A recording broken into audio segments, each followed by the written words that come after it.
Now we're going to talk about compressed gas diving fatalities in Quebec. We learn a lot from diving fatalities. We can learn from the mistakes of others to avoid mistakes in the future. We captured 61 cases from 1986 through 2017, and this gives us very good information. What we can say initially is a basic description of the population. We tend to see just under 2 fatalities per year, and it's been as many as 9 fatalities in a year. Since over the past 20 years, we've seen no more than 3 fatalities a year, and in some cases it's 0. Now what's interesting in this situation is that Quebec introduced a licensing program in 2004, and from that point forward, divers had to do some training and show that they had some competence before they were given the license to dive. We haven't seen a significant shift in the accidents in that period of time, but they're at a low level that we certainly want to maintain or even do better than. What's unusual about the records we have in Quebec is actually the completeness. We have autopsy data on 93% of our fatality cases. That's unprecedented.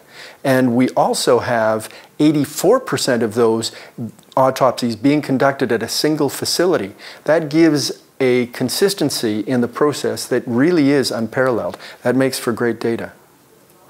What we see in the cause of death, the decisions following the autopsies, is that about 2/3 of the cases are written up as drowning, 10% involve cardiac issues, and about 8% involve gas embolism. So that's our broad breakdown. Now, drowning is not that helpful in terms of learning from it. That's usually the end point of diving, so we try to get more at the root cause. Before we get to the root causes, it's important to describe our population. We've seen from a number of sources that the age of the diving community is slowly increasing.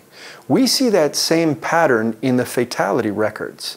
So we see almost a 1 year per year increase in the age. Our last 3 fatalities in 2017, all of them were in their upper 50s or 60s. Now, this shift upward in age could reflect a general aging of the population. It could reflect a greater involvement in the older population and a greater impact of medical conditions.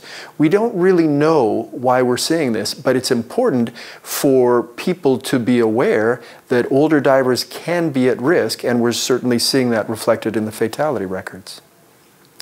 Now, when we come back to root causes, I said that drowning is the end point. Drowning doesn't inform us. What we're interested in are the factors that contributed to the event. And so when we look at these cases, we try to determine what precipitated the event.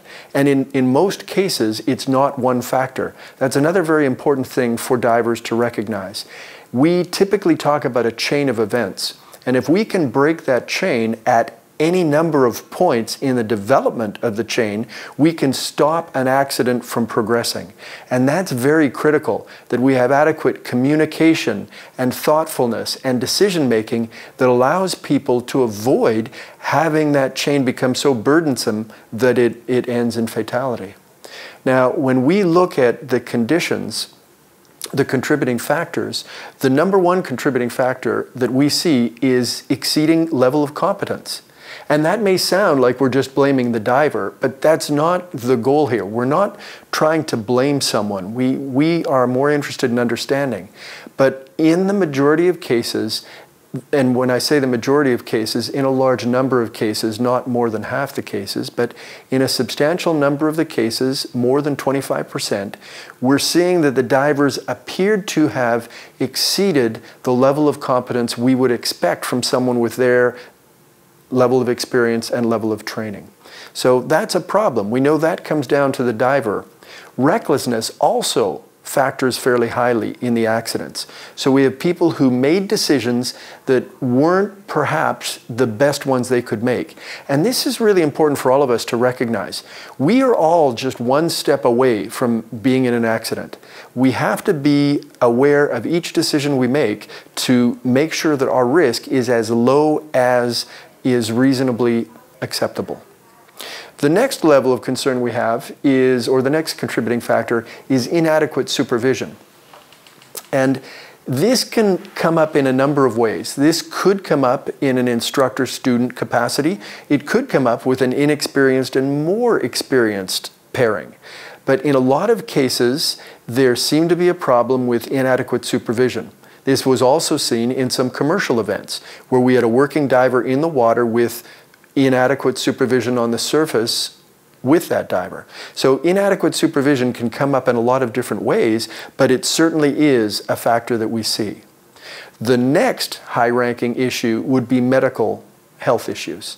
And we do see, as I said before, with an aging population, an increased likelihood that medical health or inadequate physical fitness will contribute to the event. And the last on our high list would be panic.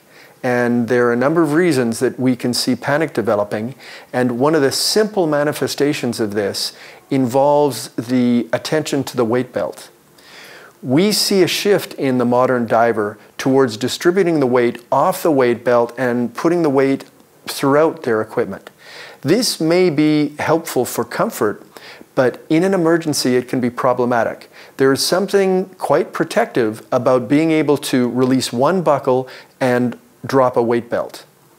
What we see in some cases is a likely scenario where dropping a weight belt might have made a difference, but the diver still has his or her weight belt. That's a problem. That goes beyond distributing your weight throughout your gear. This is people forgetting to ditch a weight belt when that might save a life. And this was very clearly seen in several cases. One in which a pair of divers died.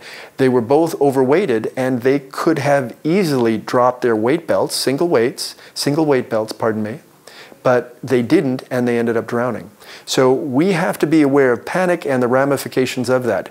We need divers to be exquisitely aware of how their equipment works and what their bailout options are when things go wrong. And one of the most important bailouts is the ability to ditch ballast weight, because it's much easier to breathe on the surface than it is to breathe underwater. And we have to bear that simple fact in mind. Thank you very much.